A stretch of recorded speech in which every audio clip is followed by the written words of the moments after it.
Vamos para o Rio de Janeiro? Vamos falar agora do Rio de Janeiro, que o Rio de Janeiro também tem pesquisa Datafolha. A situação lá está um pouquinho diferente, está mais tranquila. Embora também tem umas mudanças lá que não dá muito bem para entender o que vai acontecer até domingo. Pesquisa Datafolha mostra Paz com 54% e Ramagem com 22%. Qual que é o dilema aí? O Paz, na última pesquisa Datafolha da semana passada, tinha 59%, ele caiu 5%. E o Ramagem tinha 17%, subiu 5%. Então, é como se um tivesse tomado o voto do outro.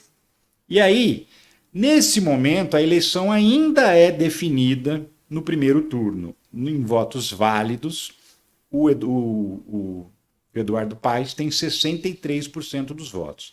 Mas se continuar essa troca de votos até domingo, a gente não sabe se o Ramagem pode chegar a um patamar que faça ter segundo turno nas eleições do Rio de Janeiro. O Bolsonaro está botando muita força lá, vai fazer mais atos de campanha lá até domingo com o Ramagem, porque é o reduto eleitoral dele. Ele está botando todo o empenho, todo o empenho que ele não botou aqui em São Paulo pelo Ricardo Nunes, ele está botando lá no Rio de Janeiro com o Ramagem, porque é o candidato que ele indicou, bancou, é um safado, né? Lembra da BIM paralela, enfim, é um perigo também. Então, é o cara que espionou os adversários do Bolsonaro, é o cara que era o segurança do Bolsonaro no dia da facada, e que misteriosamente foi promovido, virou ministro, tal, que quase virou diretor-geral da Polícia Federal, só não virou porque o Xandão não deixou, porque era desvio de finalidade.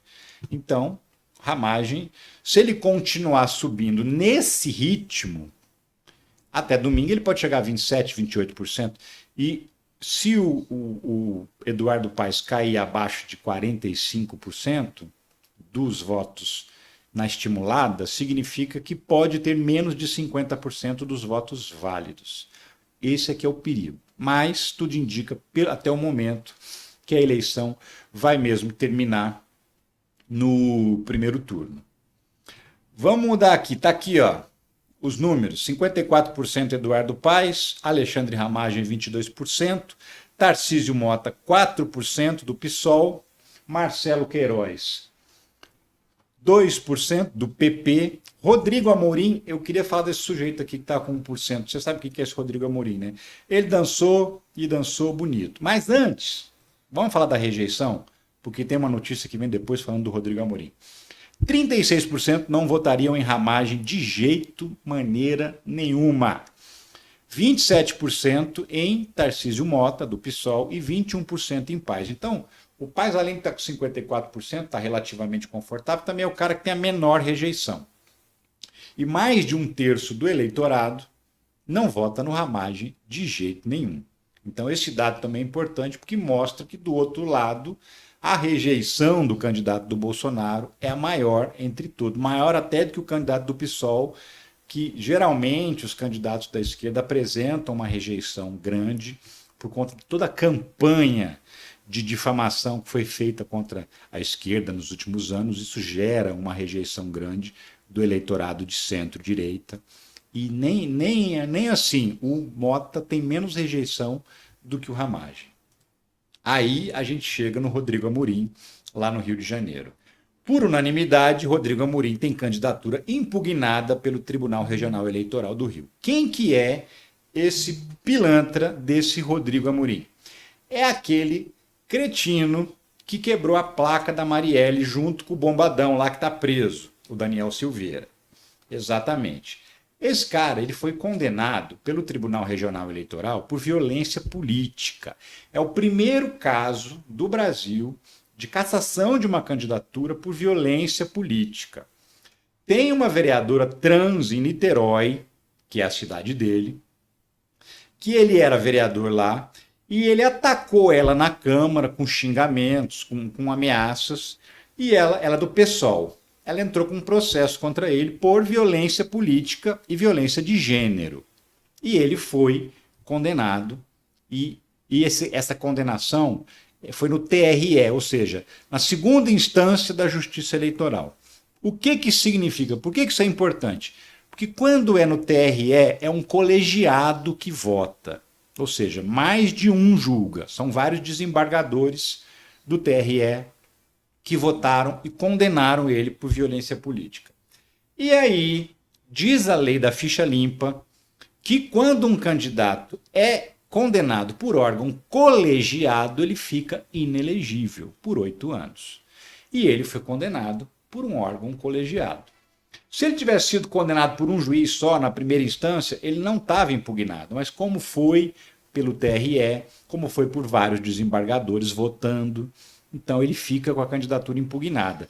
Ele vai recorrer até o Tribunal Superior Eleitoral, acredito que não vai adiantar absolutamente nada, o nome dele vai estar na urna, vai aparecer lá na urna, mas os votos que ele receber, que é uma merreca, você viu lá 1% até o momento nas pesquisas, esses votos vão ser considerados nulos, porque ele vai ter a candidatura impugnada. Eu tenho certeza que isso vai ser confirmado lá na Justiça Eleitoral, no Tribunal Superior Eleitoral em Brasília. Por quê?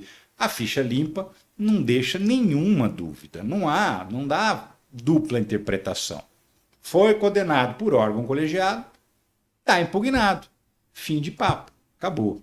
E o Rodrigo Amorim vai se ferrar, já se ferrou na verdade, porque ele foi primeiro impugnado pela primeira instância da Justiça Eleitoral, uma juíza, aí ele recorreu para o TRE, que é a segunda instância, e foi unânime a votação que manteve a impugnação da candidatura dele. Agora ele vai recorrer para a última instância da Justiça Eleitoral, à toa, só vai gastar dinheiro com advogado, não vai resolver o problema dele, vai continuar impugnado.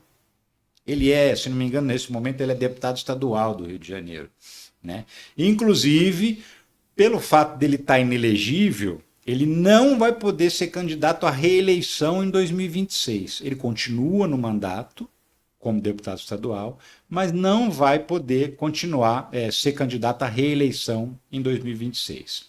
E aí é o seguinte, a gente vai se livrar de um bolsonarista nojento lá do Rio de Janeiro, mais um deles, a gente vai se livrando aos pouquinhos, um e outro, a gente vai se livrar do Ramagem, espero agora, e vai se livrar também do Rodrigo Amorim em 2026. Já estamos livres da candidatura dele. Lembrando que esse também é o cara que agrediu, chutou a cara de um candidato a vereador do PT, o Leonel de Esquerda, que estava fazendo uma panfletagem lá na Tijuca, encontrou os capangas do Rodrigo Amorim, porque ele anda cercado de capangas, e ele usa esses capangas para ameaçar, para intimidar adversários políticos. Ele já fez isso em outras panfletagens de candidatos de esquerda, mas dessa vez ele foi além. Ele derrubou o celular do Leonel de Esquerda, o Leonel se abaixou para pegar o celular e ele chutou a cara do Leonel de Esquerda, que foi parar no hospital por conta disso.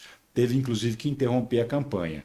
Então, esse sujeito que é violento, que é machista, que é misógino, que é homofóbico, enfim, é um bolsonarista. Preciso falar o quê, né? Esse sujeito vai ficar fora da campanha agora. Em 2026, acaba o mandato dele, ele não vai poder se candidatar à reeleição lá no Rio de Janeiro. Estamos livres de mais um. Afasta esses satanás da gente, como diz o pessoal aqui.